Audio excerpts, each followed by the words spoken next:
আসসালামু আলাইকুম। আমি মোহাম্মদ আসিফ। আজকে আমাদের আলোচনার বিষয় হচ্ছে খুবই গুরুত্বপূর্ণ। প্রায় সময় আমরা দেখতে পাই যে আমাদেরকে ফোন দিয়ে বলা হয় আপনাকে একটি মামলার আসামি অথবা সাক্ষী করা হয়েছে, অথচ সঠিক তথ্য দেওয়া হয় নাই। সেক্ষেত্রে একজন নাগরিকের করণীয় কি?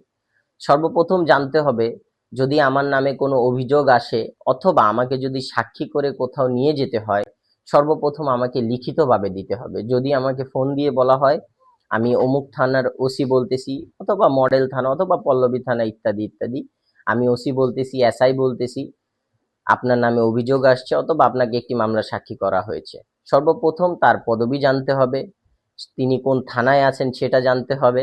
দ্বিতীয় করণীয় হচ্ছে প্রথম ওই মামলার প্রাথমিক তথ্য জানতে হবে, কোন ধারায় আছে, কি মামলা আছে, এগুলা জেনে একজন বিজ্ঞ আইনজীবীর পরামর্শ নিয়ে তারপর কাজটি পরিচালনা করতে হবে।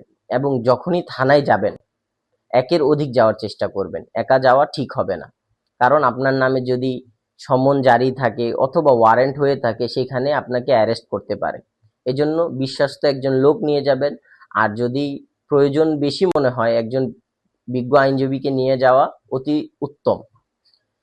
এই বলে আজকে আলোচনা শেষ করছি। আসসালামু আলাইকুম।